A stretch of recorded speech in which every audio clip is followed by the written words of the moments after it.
Ya, solat, makanya dalam Al-Quran wastabir 'alaiha, gimana? Wa'mur ahlaka bis shalah, perintahkan keluarga sekalian untuk mengerjakan solat. Wastabir 'alaiha, dan sabar dalam melakukan solat, juga melakukan semua perintah-perintah Allah. Sabar, ketaatan kepada Allah, ketaatan kepada Rasulullah, dan termasuk ketaatan kepada peraturan pondok. Sabar. Ya, di pondok aturan-aturan pondok kan banyak yang tidak sama dengan aturan ente di rumah. Contohnya di undang-undang pondok. Ada tidak di undang-undang pondok bahwa santri dilarang jajan kecuali toko pondok? Ada tidak? Pernah ente dengar? Pernah ente baca kan? Ada kan di undang-undang pondok? Nah, jadi walaupun ada mamang apapun, mau mamang bakso, mamang pentol, mamang mainan, ente punya duit semiliar, ini mamang depan ente, mamang bakso, mamang pentol, mamang sate, ente duit semiliar, bukan cuma bisa beli pentol, beli bakso, beli mamangnya pun ente bisa dengan gerobaknya. Cuma karena ini aturan pondok, ya ente harus taat, ya sabar, itu sabar. Kalau ente ingin berhasil, walaupun ente andai kan ente beli bertapuk-tapuk, ini bahaya. Hati-hati kalau ente melanggar peraturan. Dengarkan yang suka melanggar, jangan ente senang ada melanggar peraturan, walaupun melanggar peraturan kecil ente langgar. Alhamdulillah tidak ketangkap, alhamdulillah tidak ketahuan. Hati-hati, ya hati-hati. Banyak santri tak berhasil balik ke rumah, tidak jadi apa-apa, bahkan jadi penjahat, kena balak pondok. Kenapa? Karena sering melanggar peraturan sepele. Bahkan bersyukurlah ente ketika ente melanggar, ente ketahuan dihukum, bersyukur. Kenapa? Hukuman itulah yang akan menghapus ya kesalahan ente. Tapi kalau ente tidak ketahuan, sering melanggar tak ketahuan, sampai ente berhenti, nah itu yang bahaya. Hati-hati. Banyak ya bedanya sekolah umum dengan pondok beda. Kalau sekolah umum sukses, dia akan berhasil kalau pintar. Ya, kalau dia pintar ranking berhasil, akan jadi orang. Itu sekolah umum. Kalau di pondok enggak menjamin. Pondok walaupun pintar ente balik belum tentu jadi orang. Walaupun bodoh ente balik belum tentu tak jadi orang. Di pondok tergantung barokah kiai, tergantung barokah pondok, tergantung barokah ilmu. Ini pondok bedanya pelajaran agama. Walaupun ente tidak terlalu pintar dapat barokah balik jadi orang. Tapi walaupun ente pintar, cerdas, apal alfiyah bolak-balik, ya apal alfiyah, di pondok ente udah ngajar dan jadi ustad. Bahkan santri ente yang ente ajar di pondok di Al-Jihad 20 orang ente ajar tiap malam, pintar dibaca kitab. Ya, tapi ente tak dapat barokah pondok, sering melanggar aturan, sembunyi-sembunyi, sombong, ndak ikhlas, ya ndak khidmah, ndak hormat kepada guru-guru, ente balik tak akan jadi orang. Walaupun ente pintar. Dari banyak contoh di pondok-pondok lain, pondok-pondok Al-Jihad termasuk ada santri pintar, cerdas, hebat baca kitab, ketika muhadharah hebat, menggebu-gebu semangat, balik tak jadi apa-apa. Tak ngajar, luntang-lantung hidupnya. Ya, ada juga santri Al-Jihad bodoh bala, ya otak micin, bego, bahlul murakab, tapi ketika balik jadi kiai, punya pondok bahkan. Ada. Ya, yang tak masuk akal menurut kita. Ini bedanya pesantren. Ya, punya pesantren. Bodoh bala.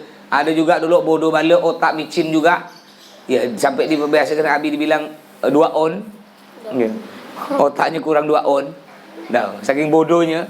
Tapi Masya Allah ya, dia akhlaknya bagus ke guru. Tidak ngelanggar aturan, sering khidmah bantu pondok, rajin taklim. Ya, sekarang santrinya udah 50 dah.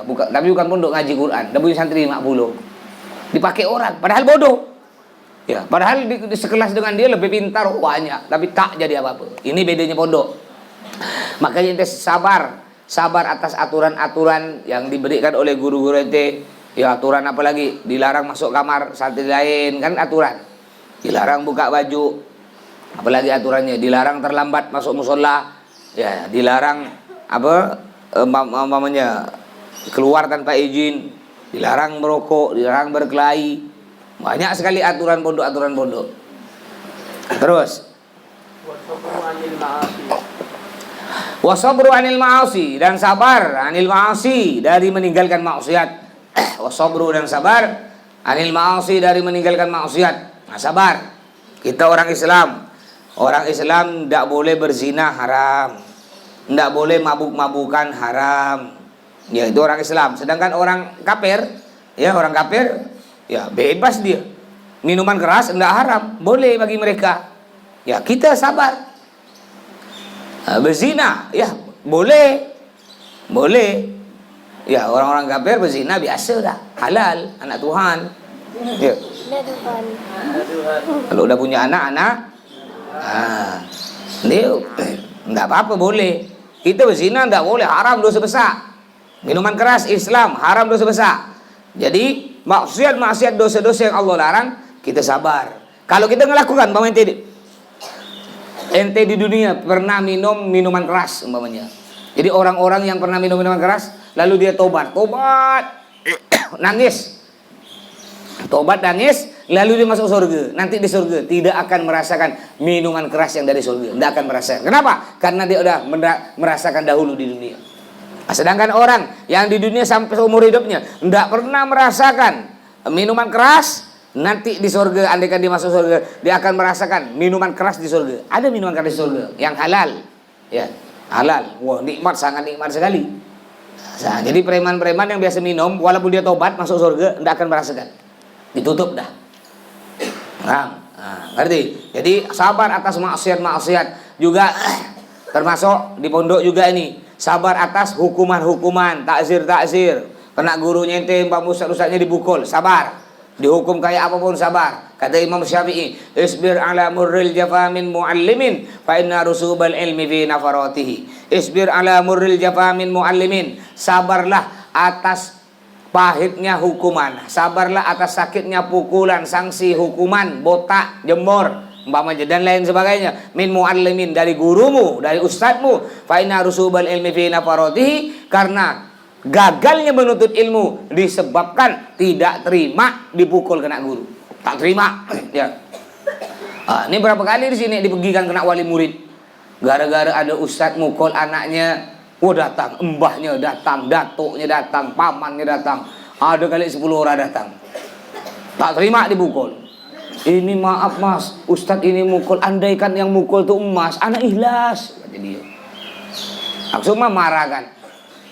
Pak, teh, kos, ya. Namanya Kusairi, panggilnya tikus. Bukan namanya Kusairi, bukan ya. Panggil Pak. Semua ustadz, mak bilang, yang mukul di sini itu perintah anak. Jadi kalau ente tak terima, berarti tak terima kan? Jangan anak mau mas, mana ustadznya mau anak pukul? Ndak, itu perintah anak. Kalau ente tak terima, berarti ente tak terima anak. Kalau ente mau mukul dia, jangan pukul dia, pukul anak. Pukul sekarang.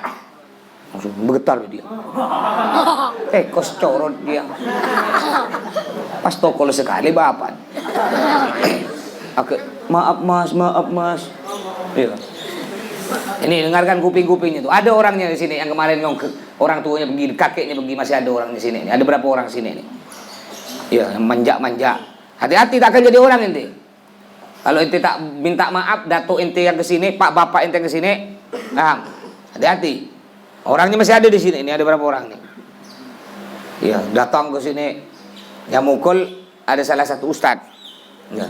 Kalau orang zaman dulu dipukul, ya ditinju kena guru, tempeleng. Orang tuh tak tahu. Mas nih, tanyakan Ustadz Rosidinya, tanyakan Ustadz Bahri, Ustadz Tembok tuh. Tanyakan, kalau Mas Jamal belum dapatkan masa itu, Mas Hirulnya.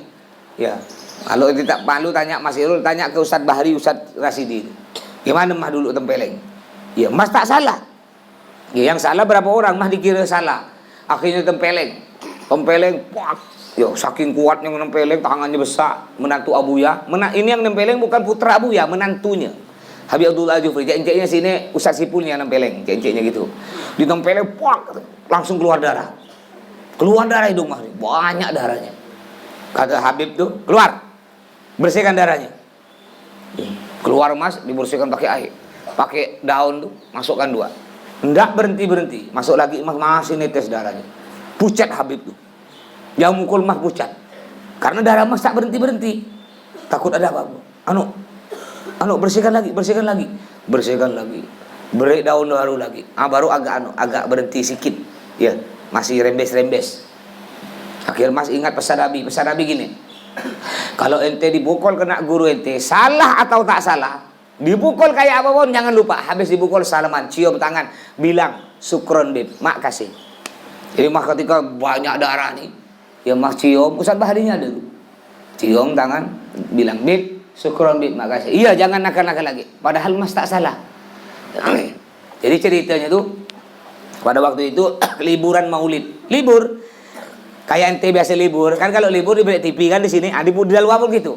Yang liburan tidak balik di balik TV. Nah, nonton TV lah kita nih, tidak ramai. Pada waktu itu ada mungkin 30 orang. Termasuk Ustadz Baharinya tuh, Ustadz Rasidi itu.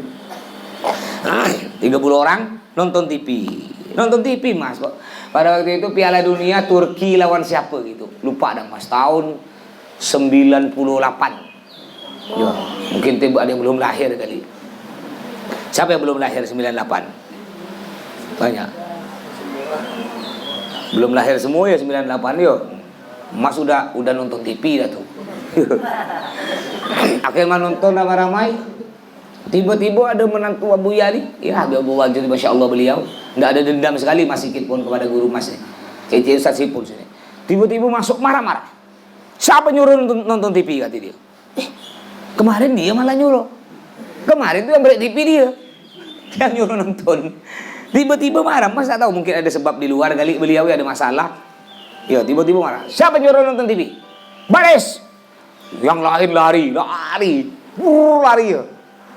Lari. Loncat lari. Sisa Mas. Sisa ada mungkin 5 orang tak bisa lari. Di antaranya Mas kalau tidak salah Ustaz Temboknya tuh yang kena tangkap. Dia ada kena dia. Tak bisa lari. Akhir dapat baris. Yang lain selamat dan lari. Baris kata dia. Akhir, tapi beliau pintar udah.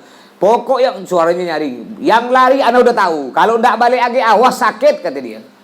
Dia ada yang datang pula. Ada 10 orang mungkin datang. Padahal beliau tak tahu. Yang lari kan ramai. Akhir baris ngantri tempeleng. Kena giliran Nas. Kata dia. Kena hidung. Pas kena hidung. Pak gitu ya. Ini nempeleng itu kan samping depan, pok gitu ya, kayak gini nih, pok, kayak kemarin tuh ada yang dapat Pancasila, sepak kata dia, model gitulah. Kalau tempeleng samping kan kena sini, ini tempeleng sini, pok, langsung keluar darah, mulut keluar darah, hidung keluar darah, banyak agak darahnya. Ini gamis Mas sampai darah semua nih. Nggak ada Mas marah sih gitu, nggak ada, Abi nggak tahu. Sampai Mas Abi liburan datang ke pondok ngirim Mas, kan Abi ngirim setahun sekali jenguk biasanya, biar kadang 2 tahun sekali. Mah balik ke Pontianak 3 tahun sekali. Mah liburan balik ke Pontianak 3 tahun. Libur di Dalwa tuh setahun 2 kali. Tapi mah boleh balik kena Abi 3 tahun sekali. Nah, kente bukan 3 tahun sekali, 3 bulan sekali kena bisul balik, gatal-gatal balik, tarik mata keluar balik, pilek balik. Neneknya mati 10 tahun balik, ayamnya sakit balik, mamanya kelahiran anak bapaknya balik. Oh kon balik terus. Ya, mamanya masak ikan asin kembung 3 butik balik. Berde-berde kata dia. Ada selamatan terus. Ma balik 3 tahun sekali, masih rulenya sama. 3 tahun sekali. Bukan Abi tak mampu, pada waktu itu Abi anggota dewan udah jadi DPR. Apa Abi ngajarkan? Ya, biar sakit di pondok. Kan ada pepatah, berakit-rakit ke hulu, berenang-renang ke tepian, bersakit-sakit dahulu, bersenang-senang kemudian. Kan ada pepatah. Akhirnya apa? Oleh beliau tempeleng, enggak ada cerita Mas. Udah tempeleng Mas cium tangan beliau. Di tangan beliau ini masih melekat darah Mas, melekat di tangan beliau. Karena darah enggak mau habis. Syukuran Bib, kata Mas. Dipegang kepala Mas ini nih. Iya, jangan nakal-nakal lagi, jangan ulang lagi kata beliau. Dipegang, pokok jangan nakal-nakal lagi, jangan ulang. Nah, Bib kata makan. Padahal Mas tak salah, karena liburan itu dari dulu emang boleh nonton TV. Ya kayak di sini, gimana nanti nonton TV liburan tiba-tiba Mas ngamuk-ngamuk marah, kan terkejut itu. Padahal boleh. Nah, iya. Akhirnya dapat berapa tahun beliau datang ke Al-Jihad, diundang makan di rumah depan tuh, rumah Ustaz Qasim tuh. Ketika habis makan beliau lalu mah bilang, "Bib, ingat tak antum Bib? Dulu antum yang nempelengan tuh Bib." Jadi, oh iya agak takut-takut beliau jawab. Takut dibalas kali. Sedang gak nih rumah Toto nih katanya dibalas habis nih. Iya agak takut. Alhamdulillah Bib, ada Bib nih. Ya, alhamdulillah Bib barokah Bib. Gara-gara Habib tempeleng, ana alhamdulillah sekarang bisa ceramah. Sini ana tempeleng lagi biar lebih hebat ceramah ente. Oh, tak ada, Bib. Kenapa kayak ada burung pipit butar-butar gitu ya? Jadi mah ndak ada cerita ke Abi. Abi tahu kapan ketika mas tempeleng? Ketika mas cerita ke Habib itulah. Ketika Habib datang udah berhenti lama, udah 10 tahun, baru Habib main ke Pontianak, baru mas cerita depan Habib, ada Habib, baru oh pernah ditempeleng, Bib. Kata Habib. Gara-gara apa, Bib? Itulah. Nggak tahu, pokok nonton TV tiba-tiba anak pukul semua kata dia. Salahnya apa? Anak pun tak tahu. Apa kata Habib? Oh, bagus itu, Bib, bagus, Bib. Pokoknya anak ikhlas, Bib. Salah tak salah pukul, Bib. Mati pun anak ikhlas.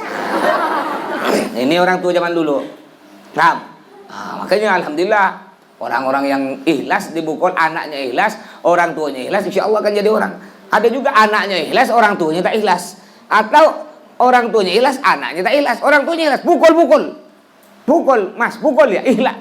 Patahkan tulang tak apa-apa. Tapi anaknya ketika dipukul,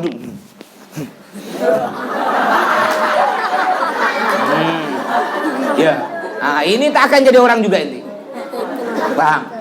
Nah, kalau ente sakit dipukul sakit wajar, namanya manusia dipukul pasti sakit. Sakit. Ya. Kalau agak marah sebentar wajar sebentar. Aduh, mas nih kuat mukul sakit. Ya, agak marah. Nanti tapi kalau sampai 1 jam 2 jam masih emosi, itu yang bahaya.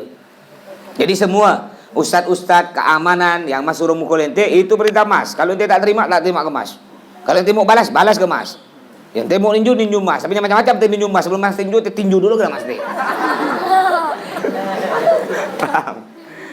Nah, jadi harus sabar ya. Dipukul oleh guru. Orang zaman dulu gitu. Orang zaman dulu anaknya dipukul kena gurunya, patah kaki kanannya patah, dibawa balik. Pak, kena kawan-kawan balik. Pak, ini Pak dipukul kiai, Pak. Sampai patah kaki kanan. Oh, iya, Cong. Ngambil balok-balok 88 dipangkong sebelah kiri. Pak. Biarkan pencang sekali, Cong, dua-duanya, Cong. Tak apa-apa, Cong. Kalau cuma 1 payah, Cong, kau jalan. Kalau 2 kan kau gini-gini. Ini orang tua zaman dulu ya. Ente ngelapor orang tua zaman dulu ngelapor. Pak, ditempeleng kena kiai. Sebelah mana, Cong? Sebelah kanan. Sini, Cong. Tambah sebelah kiri. Ini orang zaman dulu. Makanya orang zaman dulu, walaupun orang tuanya bajingan, anaknya banyak jadi. Kenapa? Karena orang tuanya hormat ke guru, anak ikhlas, anaknya dipukul. Kalau orang tua sekarang terbalik. Dipukul baru bebekas sedikit. Ini namanya pukul bebekas biasa lah. Ya. Kalau enggak bebekas jangan dipukul, dicolet. Colet, sayang-sayang gini. Sayang. Ini enggak bebekas gini. Ya. Namanya dipukul pakai rotan, ini bebekas. Dicubit, bekas kan kalau berjubit? Ya bebekas biasa. Kalau enggak bebekas bukan dicubit. Namanya disentuh ya, cit. Bukan dicubit, digini-gini. Nah, gimana orang nak berhasil? Ini satu keluarga datang, datuknya, bapaknya, pamannya, pernah 10 orang datang. Mas santai ya, biarkan dia ngeluapkan masalahnya, emosinya. Dengarkan dulu. Jadi Mas Ana nih, kalau andaikan yang mukul tuh Abi atau Mas, Ana ikhlas Mas. Cuma ini yang mukul nih Mas, bukan Abi, bukan Mas. Sampai gini-gini aja. Yo, udah ya. Mas dengarkan, Mas biarkan dulu. Nanti Mas sekak terakhir. Terus yang mukul siapa kata Mas? Mas sudah mulai nyari. Siapa yang mukul? Ya, Ustadz Sipul kata. Terus Ustadz Sipul apanya Mas? Apanya Abi? Menantunya Abi. Kita tahu di dalam kitab Ta'lim Muta'allim. Ayamnya guru. Apa kayak menantunya guru? Mulai. Itu orang kayak gitu tuh bentak sekali. Jangan maaf Pak ya. Kembang dia. Jadi kata Nabi Muhammad, orang sombong balas sombong. Dia mulai tinggi, gitu lebih tinggi agak suaranya. Ya. Yang nyuruh mukul anak. Semua ustaz yang nyuruh mukul anak, kalau dia tak terima, pukul anak. Langsung takut, diam. Pukul. Ada diam. Mbana kero mbana. Mbak siapa namanya? Baung. Mau sukses gimana? Ya, ini orang zaman sekarang. Beda zaman dulu dipukul ikhlas. Terus wathigatu dan percaya yakin. Wathigatu dan percaya atau yakin Berizki apa? Berizki dengan rezeki.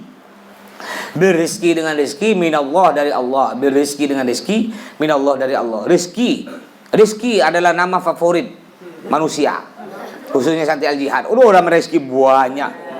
Ya. Rezeki Akbar, Rezeki Saputra, Rezeki Ardiansa, Rezeki Romadoni, Rezeki Jasta, Rezeki Mukti. Ada lagi dulu Rezeki Fakot, Rezeki Maulidi. 8 nama rezeki di Al-Jihad, 8. Ini di Al-Jihad. Kalau di Pontianak mungkin 1000 ada kali. Maksudnya apa? Biar dapat rezeki. Ya. Bagus, kayak banyak orang juga namanya Untung namanya Untung. Siapa kena dapat? Untung. Siapa jatuh dari atas tangga? Untung jatuh dari tangga, kata dia. Macam-macam orang namanya. Ya, enggak apa-apa, yang penting bahasa Arab. Rizki bahasa Arab. Ya, kalau enggak bahasa Arab tak bagus. Pakai bahasa Arab, rizki boleh. Rizki tak usah rojeki. Jadi kita harus yakin bahwa rezeki kita ditentukan oleh Allah. Udah yakin dah? Kayak ente jangan ngayal. Ente ngayal, oh nanti siang rezeki ana pasti ayam KFC. Yakin. 2 potong ayam KFC. Ya, yakin. Tak mungkin meleset, kata dia. Itu menurut ente. Tapi ente udah ditetapkan oleh Allah, rezeki ente nanti siang tempe. Ente ngayal KFC 2 potong. Ya. Makanya rezeki yang Allah berikan bersyukur walaupun nanti mau mendapat lauk tempe. Ya. Nabi Muhammad kalau ada makanan yang tidak suka, tidak dihina kena Nabi. Tidak pernah Nabi hina makanan. Tempe terus, tak pernah. Ya. Nabi kalau tidak mau tidak dimakan. Udah tidak dimakan dan tidak pernah menghina. Ngerti gak? Kenapa? Andaikan ente jadi tempe dihina, gimana perasaannya? Ya. Gua ente bilang, tempe terus. Kemarin tempe boleh. Ya. Ayo sekarang balik. Ente jadi tempe jadi ente. Gimana perasaannya ente? Sakit hati enggak? Kata tempe ke orang acer. Ya, ana udah dibawa dari pasar, udah digoreng-goreng sampai begosong, dihina-hina lagi. Ana doa kan ente, kata tempe. Mudah-mudahan ente balik tak jadi orang. Gimana ente doa kan tempe? Tempe makhluk hidup, tumbuh-tumbuhan. Ayo. Dibalas kena tempe. Ana doa kan ente. Mudah-mudahan ente jadi orang terhina hingga ente dihina oleh orang karena ente telah menghina ana. Nah, ayo gimana ente? Makanya jangan hina makanan. Kalau ente tak mau makan, pinggirkan. Dan ente bersyukur dapat tempe, ente bersyukur. Di Dalwa sama. Dalwa ini pondoknya orang kaya, mahal bayarnya. Sekarang 10 juta. Uang makannya 700-an. Dia dengan tetek bengek semua sekitar 1 juta per bulan. Lain jajan. 1 juta tuh hanya untuk kepentingan santri. Ya kalau dengan jajan itu ada ipar mas Hanafi itu semua kirimannya satu bulan 2 juta. 2 juta. Ya 1 juta untuk pondok, 300 untuk nyuci, 700 jajan. Ya kalau jajannya satu hari 20, sebulan 600. Nah, 2 juta tuh biasa. Di Dalwa tuh orang dikirim 1,5 juta, 2 juta tiap bulan biasa, bukan orang kaya tuh biasa. Nah, kalau udah main 5 juta, ada yang dikirim 5 juta. Jajan. Paham? Uang jajan. Beli jojon, nanti uang jojon. Ya. Nanti bersyukur. Di Dalwa tahu walaupun uang uang makannya mahal, uang daftarnya mahal, tiap pagi tahu. Tiap pagi itu dari zaman Habib Hasan Baharun Nabuya sampai sekarang tempe tak berubah. Tiap pagi tempe. Enggak ada. Jangan ngayal mimpi. Wah, mimpi malam-malam seakan-akan pagi tidak lo ayam. Bangun, tetap tempe tak akan berubah. Ya. Insya Allah sampai kiamat Dalwa tiap pagi sarapan tempe. Tanyakan santri Dalwa semua, tanyakan di Ifaiz. Betul lagi kata Mas Soto. Mana Ifaiz? Dari Ifaiz. Hah? Fin dia. Al-Barihah wujud. Taklim mafi. Dok. Habis berarti suruh kata emas. Suruh ada emas nih. Ya. Nah itu tempe. Nah, tiap hari tempe, tiap pagi tidak berubah 2 hari dulu. Kalau siang dengan malam kadang-kadang ini tahu ada gak Dalwa? Tahu bahkan di zaman emas ada ikan namanya Indosiar. Tahu ikan Indosiar itu ikan asin yang terbelah dua. Nah, kalau dibelah dua, biasanya kan anak-anak belum dimakan dibentangkan dulu. Terbelah dua dibentangkan. Set. Nah, tahu enggak dulu iklan TV Indosiar? Ada ikan terbang. Pernah lihat deh? Nah, sekarang enggak ada lagi ya, berubah. Nah, itu namanya ikan Indosiar. Ya, ikan asin sekali. Kalau udah kena jatah ikan asin itu banyak lebih ikan, tidak ada santri makan. Makan si asin, gimana mau makan dia? Asin. Tahu seminggu 3 kali kalau tidak salah. Nah, ayam ada seminggu 2 kali, daging juga ada. Kalau tempe setiap hari besar kayak gini tempenya. Tempenya besar segini nih. Tiap hari.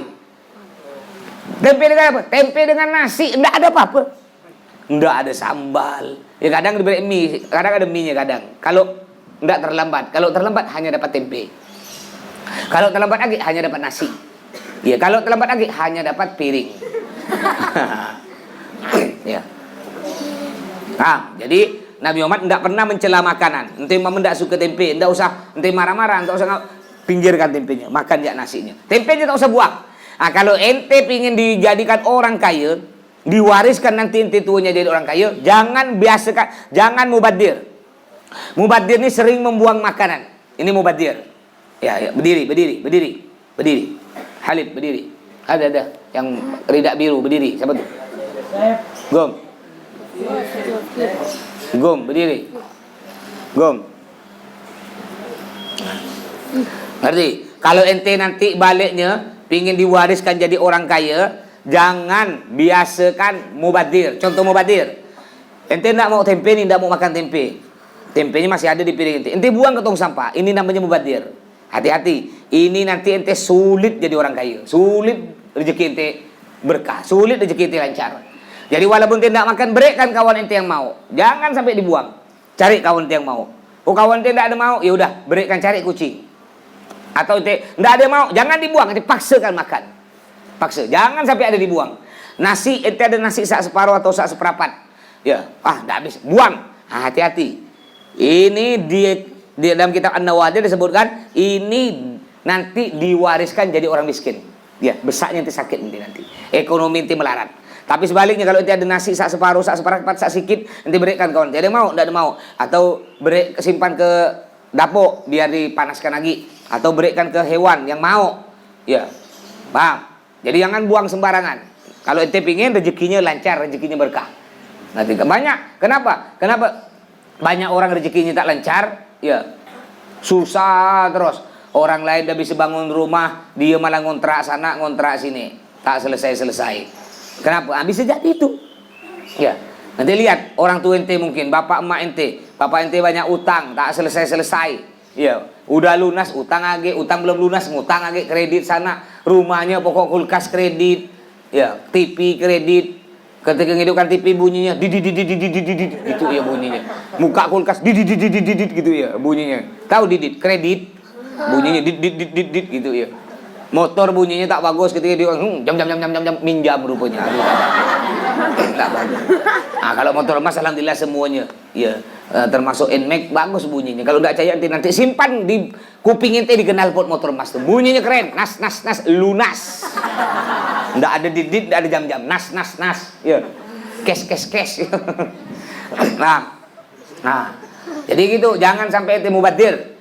Jadi mungkin ada orang tua ente kenapa ekonominya seret, ekonomi gak lancar. Kenapa banyak utang tak lunas. Bisa jadi orang tua ente suka mubadir. Biasakan di rumah ente ada sisa lauk ikan kembung separuh, kan dibuang ke tong sampah. Pernah enggak? Pernah kan? Sisa nasi di rice cooker karena mama ente udah mau masak baru besoknya, ada sisa nasi 1 piring. Ya. Enggak bau dia, cuma sejuk, dibuang. Masak baru.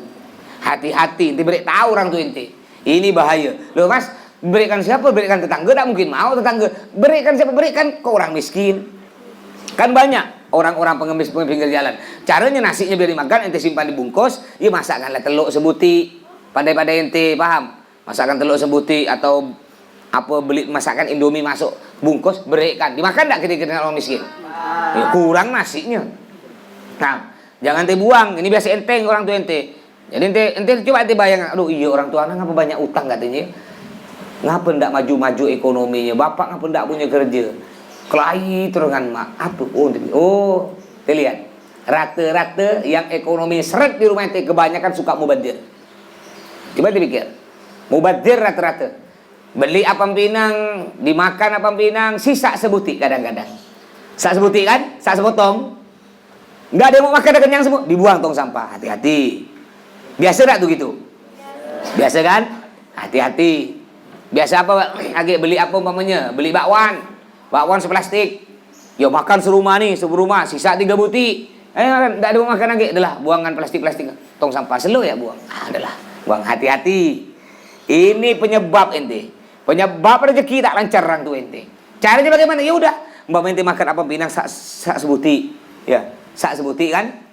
Nah, cari di rumah ente ada apa lagi makanan? Oh, ada Indomie. Ambil Indomie 2 bungkus apa pinang tadi simpan di tisu tutup, cari orang miskin di jalan, break kan. Ya. Nah, gitu caranya. Bukan malah buang-buang, tak barokah nanti rezeki ente. Terus.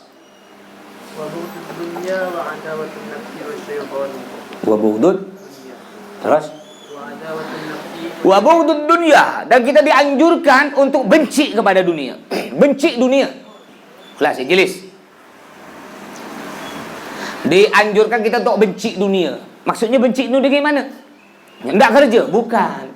Benci dunia, jangan cinta kepada dunia. Tanda orang cinta dunia ni gini. Ini banyak sekarang gara-gara corona ni. Banyak orang takut. Makanya kata Nabi Muhammad di akhir zaman, banyak orang kena penyakit Wuhan. Kalau di kota Cina ada namanya kota, kampung satunya Wuhan. Di Pontianak, di Indonesia banyak orang kena penyakit Wuhan. Apa tuh Wuhan? Kata sahabat bertanya, kata Nabi Muhammad, Wuhan itu hubbud dunia wa karahiyatul maut. Terlalu cinta dunia, takut mati. Rata-rata kalau memperhatikan, yang sangat takut berlebihan ke corona, orang kaya. Rata-rata. Berapa kali diundang ceramah atau ada acara-acara kawinan tahlilan, ada orang kaya, dia pakai masker. Maskernya tidak dibuka-buka. Ya. Orang tahlilan tuh masker semua dibuka, cuma dia tidak dibuka. Ya. Saking takutnya. Tapi anehnya ketika makan nggak bisa dibuka ya. Baca tahlil ditutup, ketika makan dibuka. Ngapa tidak makan dengan masker-maskernya? Gitu ya. Nah, ini rata-rata. Kebanyakan yang takut tuh orang kaya, kebanyakan.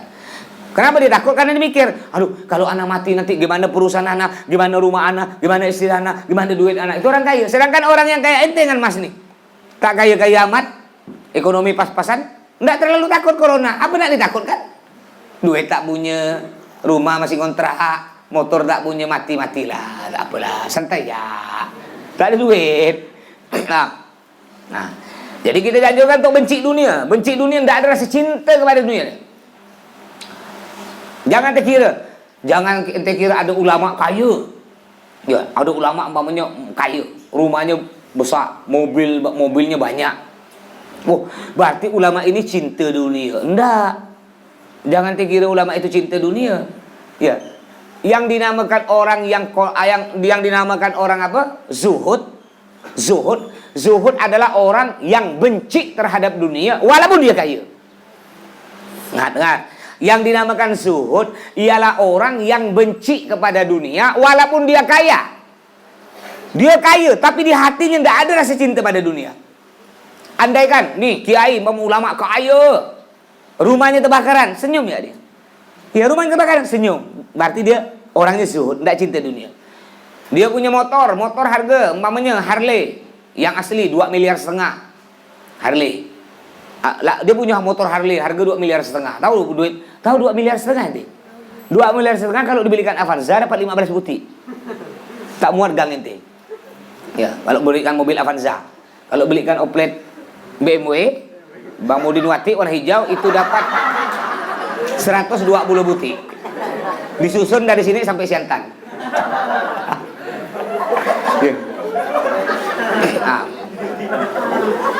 Nah, ini zuhud.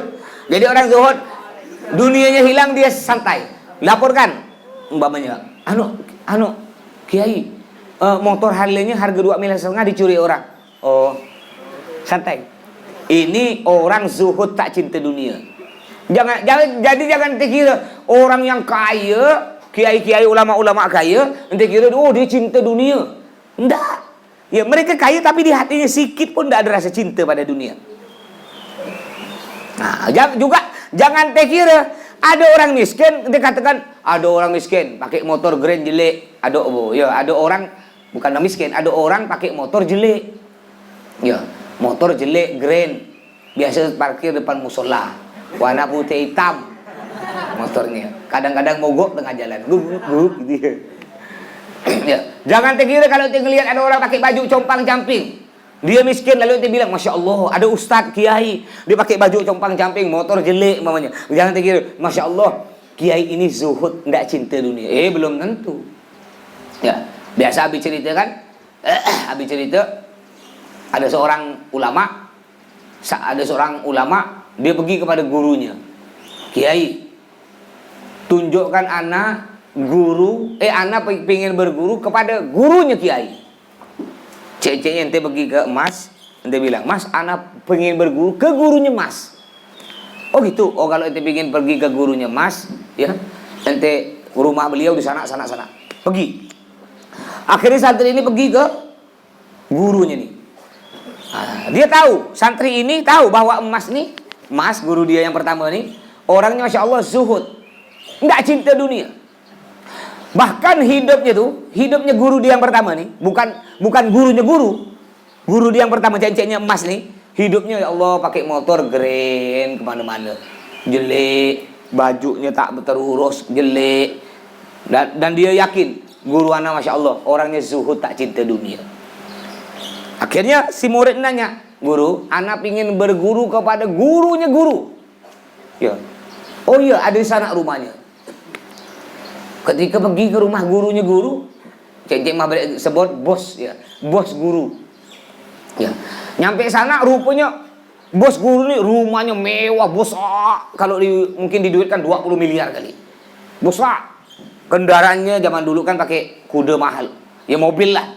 Mobil mereknya Ferrari 12 miliar atau Hammer 4 miliar mobilnya. Bersusun banyak situ. Hidupnya mewah. Lalu dibilang, oh tak mungkin nih, ini tak mungkin, ini bukan bosnya guru, bukan guru-gurunya anak, ini bukan. Masa bos guru kayak gini cinta dunia, kata dia. Tak jadi ada. Anda tak mau berguru ke dia, tak balik. Ketika balik, ketemu, ngelihat bos guru nih keluar dari rumah. Sini ente. Ngapain ente kesini? Anak mau silaturahmi kepada bosnya guru. Bilang ke guru ente sana ya. Bilang ke guru ente, jangan cinta-cinta dunia guru ente itu. Bilang, cek-ceknya ente pergi ke Abuya Dalwa, Abuya Bisin Bahrun. Yo, Mas kan pakai motor jelek-jelek. Ente kira Mas kan tak cinta dunia. Lalu ente pergi ke Abuya, Masya Allah rumahnya. Rumahnya mewah, mobilnya Alphard, harga 2 miliar. Lalu Abuya bilang, ente bilang ke atau ilayah, guru ente yo, di bukti anak itu bilang, jangan cinta dunia. Lalu iyalah takut nanti balik. Dalam hati ente tengah jalan, masa yang cinta dunia tuh ente? Mobil mewah, guru anak mana cinta dunia, mau rumah jelek, motor jelek, baju jelek. Ente tuh yang cinta dunia dalam hati dia kan. Ketika balik-balik ketemulah dengan guru yang pertama. Cece ketemu dengan Mas nih. Apa kata bos guru? Kata bos guru, Kiai, antum tak usah cinta dunia. Ya, anak pun bingung Kiai, padahal yang cinta dunia beliau. Beliau kaya, antum yang miskin gini, antum bilang tak usah cinta dunia. Astagfirullahaladzim, kata guru yang pertama nih. Beliau kaya tuh luarnya, walaupun beliau kaya di hatinya sikit pun tak ada cinta dunia. Sedangkan anak, walaupun anak miskin nih, anak masih cinta dunia. Nih gara-gara ini nih dibanting, dia punya kendi. Ya tahu kendi? Kendi yang terbuat dari tanah liat, film kungfu biasanya. Yang buat dari tanah liat, diminum warna hitam. Kendi zaman dulu. Ini gara-gara ini anak cinta dunia. Puas dibanting kendi. Ini gara-gara dia kendi, dia punya sebuah kendi, itu bikin dia was-was. Ya, tiap tidur bawa kendi, takut kendinya hilang. Ya, takut kendinya hilang. Udah cinta dah dunia kan? Kendi kan dunia. Kalau minum pelan-pelan minumnya, takut kendinya jatuh pecah. Berarti cinta dunia, cinta ke kendi itu. Akhirnya dia bilang, gara-gara ini nih, mas dibanting. Anak cinta dunia. Jadi jangan ente kira orang miskin enggak cinta dunia. Bukan enggak cinta dunia, kebetulan tak punya. Ya, coba dia punya. Suruh pilih lah. Suruh pilih motor Grand dengan motor NMAX, pilih mana? Kalau ente suruh milih. Sekarang ente suruh jalan ke gertak 3. Suruh pilih. Ini kunci motor NMAX, ini kunci Grand. Milih mana? Kan milih NMAX nanti kan? Beda dengan Mas. Mas NMAX punya tapi tetap pakai Grand. Ya. Kenapa? Karena suka. Kenapa Mas suka pakai Grand padahal punya motor NMAX? Ya. Mau beli NMAX baru lagi bisa. Ya. Alhamdulillah insyaallah mampu. Beli mobil mampu. Ya, kenapa Mas suka pakai motor NMAX? Pertama, untuk menghilangkan sifat sombong. Nah, yang kedua, untuk mengajarkan ente semua. Ente, alumni-alumni, wali murid, tetangga-tetangga ngelihat. Nanti dia mikir, Mas Toto ya, udahlah penceramah di Pontianak ngetop. Ya, sering ke Mekah, S1, kepala sekolah, mondoknya luar negeri, ganteng lagi. Ya. Tapi ndak malu dia pakai motor jelek. Anak siapa nah? Anak gigi ronga, hitam legam, sana malu. Ya. Ya kalau ente mau nak bergaya, tak mau pakai motor jelek, ente harus di atas Mas, lebih ganteng. Nah, boleh ente pakai motor tak malu pakai Grand. Ngapa tak mau pakai Grand? Malu anak Mas. Ngapa malu? Boleh. Nah, ente lapor dulu, Mas, anak lebih ganteng dari Mas. Oke, satu lolos. Terus yang kedua, ente penceramah terkenal tak? Oh, penceramah gak Mas? Alhamdulillah, lolos. Pernah mondok luar negeri? Pernah Mas. Kalau bisa sama, boleh ente. Tak boleh ente gengsi, tak pakai Grand. Ya, kalau udah cuma alumni Al-Jihad, muka pas-pasan, masih gengsi nak kepada ente. Ngerti? Jadi maksud emak tu gitu, untuk ngilangkan sifat sombong dan untuk contoh pada ente. Itu Mas Toto ya penceramah terkenal, Bang. Udah haji umroh tak tahu berapa kali Mas tiap bulan ke Mekah. Ya mondok luar negeri, Mas kepala sekolah juga. Enggak gengsi, enggak malu. Ente siapa ente malu-malu gengsi? Nah, kadang-kadang ada orang gengsi, kena orang tuanya disuruh, "Cong, belikan garam, Cong, ke depan." Kena bapaknya suruh belikan rokok. Ada motor jelek, motor bagus dipakai kakak. Tunggulah Pak, tunggu kakak datang. Motornya ada satu, cuma karena motor tua, enggak mau dia disuruh tunggu kakak datang. Enggak boleh. Ngerti? Nah, ente coba pergi. Pakai motor jelek itu, motor Grand punya Mas, pergi ke mall. Pakai baju keren, pakai motor itu. Bisa. Dan Mas, alhamdulillah Mas ajarkan ke anak Mas, ke IIM, ke Najwa, ke Nafa. Ya. Jadi tidak boleh sombong. Bahkan mereka lebih suka pakai motor itu. Kalau Mas ajak jalan, yuk, mana ikut Mas yuk, ke Babak, ke Tembok atau ke pasar. Pakai Mas ngetes, pakai mana? NMAX Grand. Pakai ini apa? Kenapa enak? Kata dia. Malu tak? Nanya ibu kalau malu. Enggak. Ya. Dari kecil udah diajarkan. Nah, paham? Nah, ya kalau udah kecil udah diajarkan payah, gengsi nanti. Alas. Subhanakallahumma wa bihamdika asyhadu an la ilaha illa anta astaghfiruka wa atubu ilaik.